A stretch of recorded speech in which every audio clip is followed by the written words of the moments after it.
संस्कृत भागीरथी के आज के अंक में हम लोग कर्मवीर कथा पढ़ेंगे। कर्मवीर कथा प्यूसम भाग 2 वर्ग 10 के लिए है और यह एक महत्वपूर्ण अध्याय है। इसमें से हर साल परीक्षा में सब्जेक्टिव तथा ऑब्जेक्टिव प्रश्न पूछे जाते हैं, तो आप ध्यान से सुनेंगे और इसे मनन करेंगे। कर्मवीर कथा, जैसा कि नाम से ही स्पष्ट है, जो आदमी कर्म में वीर होता है, अपने कार्य करने में वीर होता है, वही सफलता को प्राप्त करता है, उच्च पद को प्राप्त करता है, लक्ष्मी को प्राप्त करता है। पाठे अस्मिन इस पाठ में समाज में दलितस्य ग्रामवासिनः पुरुषस्य कथा वर्तते। इस पाठ में क्या है? समाज में दलित ग्रामवासी पुरुष की कहानी है। पाठे अस्मिन इस पाठ में क्या है? समाजे जैसे गृह घर में, समाजे समाज में, दलितस्य दलित ग्रामवासी पुरुष की कथा है।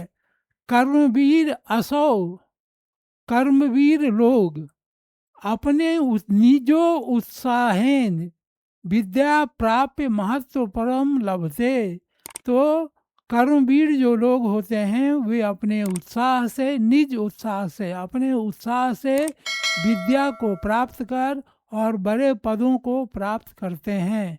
समाजे च सर्वत्र सत्कृतो भवति, और समाज में सभी जगह उनका आदर होता है, सम्मान होता है, सत्कार होता है। कथायां मूल वर्तते यत निर्योषो नो स्यात् उत्साहेन सर्व कर्तुम प्रभवेत। कथायां मूलं, कथा की वास्तविकता यह है कि मनुष्य को यत निराशो न स्यात्, मनुष्य को निराश नहीं होना चाहिए। उत्साहेन सर्व कर्तुम प्रभवेत, और उत्साह से अपने कार्य को करना चाहिए, उत्साह से अपने कार्य का संपादन करना चाहिए। अब कहता है, अस्ति विहारस्य दुर्गम प्राय प्रांतरे भीखन टोला नामः ग्रामः। अस्ति बिहार राज्य, बिहार राज्य के दुर्गम, जहाँ पर सुगम नहीं है, जहाँ जाना कठिनाई है, ऐसे क्षेत्र में, प्रांतरे क्षेत्र में भीखन टोला नाम का एक गांव है। निवसंति अस्मा तत्र निर्धना शिक्षा विहीना क्लिष्ट जीवना जना।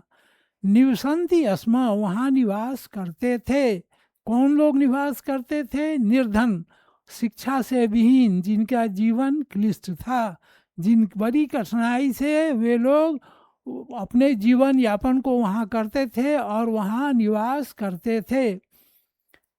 ते स्वेवांतरस्य जनस्य परिवारो ग्रामात् बहि स्थितिना कुटिया निवसत, और उन सबों में एक व्यक्ति का परिवार ग्रामात बही, गांव से बाहर, स्थितिया कुटिया, गांव से बाहर स्थित कुटिया में, झोपड़ी में निवास करते थे। कुटी तु जीर्ण प्रायत्वात्, और जो कुटी कैसा था? वो टूटी सी थी, जीर्ण थी, पुरानी हो चुकी थी।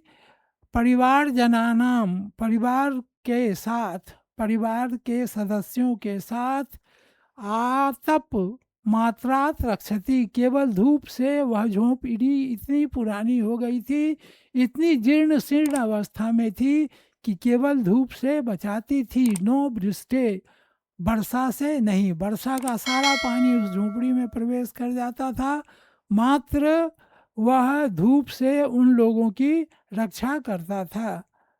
अब आगे है, परिवारे स्वयं स्वामी, परिवारे स्वयं गृहं स्वामी तस्य भार्या तयो एकः कनीयसी दुहिता च आत्मन।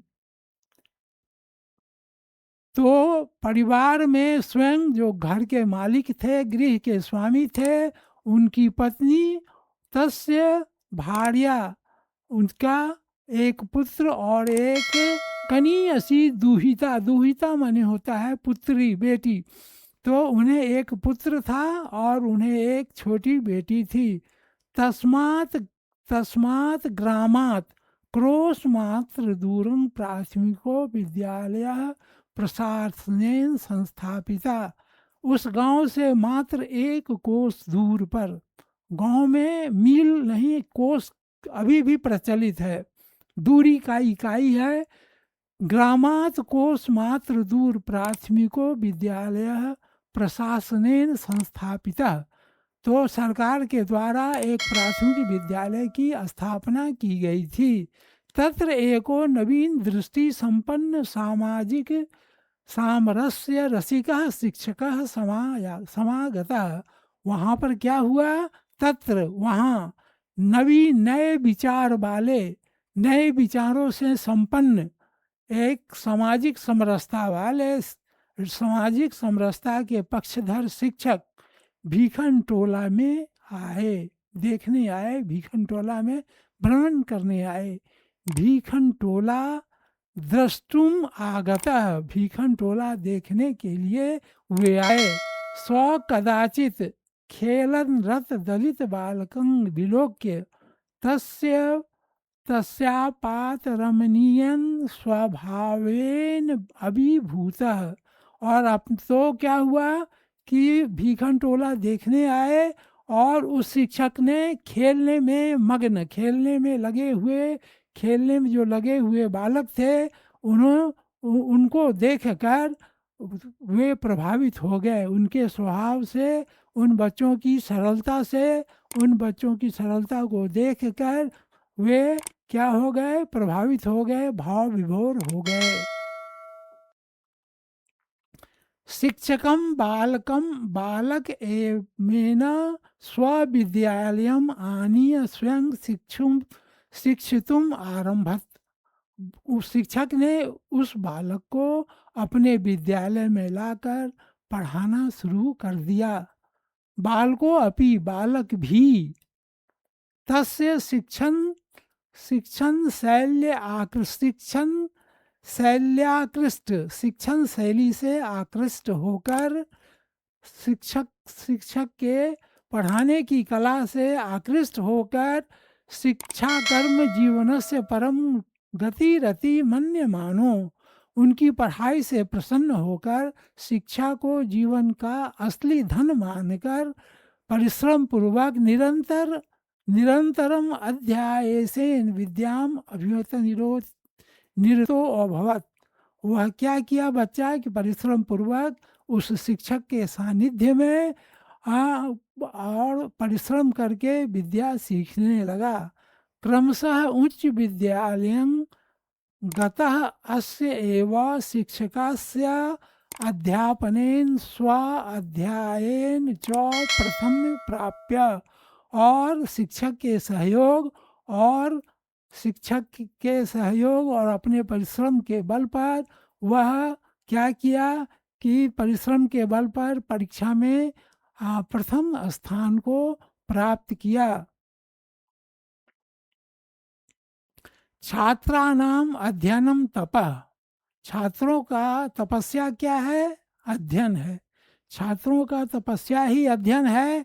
इति भुवो भुवः स्वविद्या गुरुनो अपदिष्टो असो बालकः पित्रो अर्थाभावे अपि छात्रवृत्तया कनिष्ठ शिक्षण लब्धेन धनेन च नगर गते महाविद्यालय प्रवेशम लभत।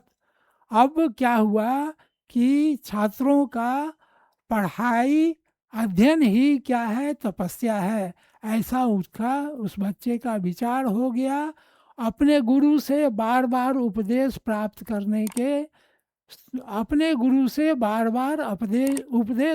करने के फलस्वरूप पिता के अर्थ अभाव के बावजूद भी छात्रवृत्ति उसे प्राप्त हुआ और छात्रवृत्ति के सहारे वह माध्यमिक विद्यालय परीक्षा के बाद महाविद्यालय में, नगर के महाविद्यालय में जाकर नामांकन कराया। तथा तत्र अपि गुरुणां प्रिय संत सततं पुस्तकालय स्ववर्गे च सदा बहित चेतसाम अकृत कालक्षेपं स्वाध्याय निरतो अभूत। और अपने वर्ग में वह पुस्तकालय में अध्ययन करता था और अपने वर्ग में सावधानी पूर्वक मन लगा करके बिना समय गंवाए, बिना समय को नष्ट किए हुए और अपने अध्ययन में वह क्या हो गया कि अपने अध्ययन में संलग्न हो गया। अपने अध्ययन में वह मन से पढ़ने लगा, अध्ययन करने लगा।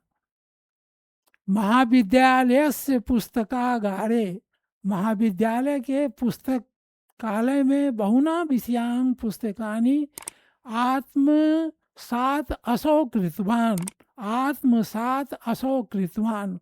महाविद्यालय के पुस्तकालय में अनेक प्रकार के विषयों का अध्ययन करके याद कर लिया, आत्मसात कर लिया।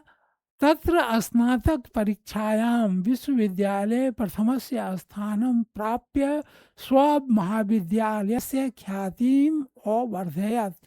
और वहाँ पर क्या किया कि स्नातक की परीक्षा में प्रथम स्थान प्राप्त करके अपने महाविद्यालय के प्रतिष्ठा को, इज्जत को वह क्या किया, बढ़ा दिया। ख्याति में, लोगों में ख्याति फैल गई।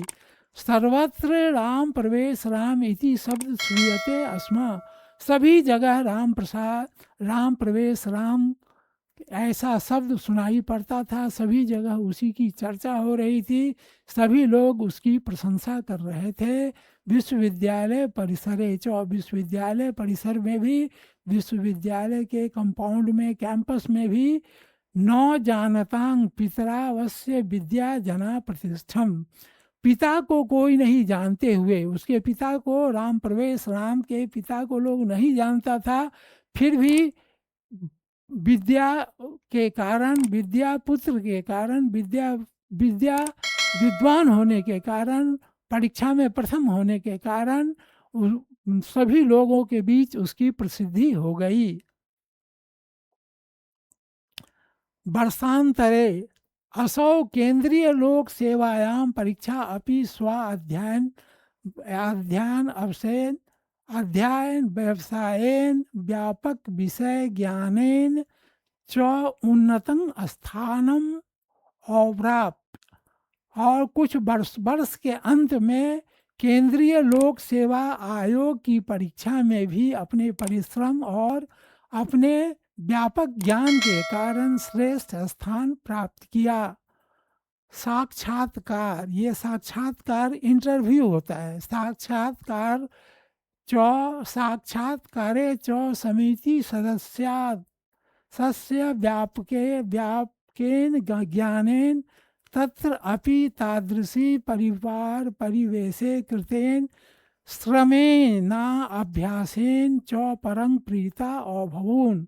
और साक्षात्कार में भी जो समिति के सदस्य थे, वह राम प्रवेश राम के ज्ञान, आर्थिक स्थिति और पारिवारिक परिवेश और कठोर परिश्रम से सभी लोग अति प्रसन्न हुए। अद्य राम प्रवेश, आज, अभी क्या है, आज राम प्रवेश रामस्य प्रतिष्ठा स्व प्रांते केंद्र प्रशासने च प्रभूत वर्तते। आज राम प्रवेश राम की प्रतिष्ठा अपने राज्य में भी और केंद्र सरकार में भी उसकी प्रतिष्ठा बहुत बढ़ गई है, बहुत है। तस्य प्रशासन क्षमता, शासन करने की उसकी क्षमता, संकट काल में निर्णय लेने की क्षमता और उसके सामर्थ्य के सभी लोग जो हैं, वे सभी लोग उसको प्रसन्न करते हैं, सभी लोग उसे पसंद करते हैं। नूनम असौ कर्म वीरो व्यतीत व्याधा प्रशासन केंद्रे लोकप्रिय संजाता। यह कर्मवीर जो थे, वह बाधाओं को पार करते हुए प्रशासन के क्षेत्र में लोकप्रिय हो गए। सत्यं ही सत्य उक्तम, सत्य ही कहा गया है। उद्योगिनः पुरुषं सिंह मुपैति लक्ष्मी, उद्योगी पुरुष जो होते हैं, परिश्रमी पुरुष जो होते हैं, वही लक्ष्मी को प्राप्त करते हैं। तो इस कहानी से हमें यह शिक्षा मिली कि हम परिश्रम अगर सही मन से करेंगे तो हम अपने जीवन में सफल हो सकते हैं। तो बच्चों, ये केवल कथा नहीं है, यह आपके लिए एक सीख है। आप अपने जीवन में अध्ययन पर ध्यान दें, पढ़ें खूब और जीवन में सफल हों।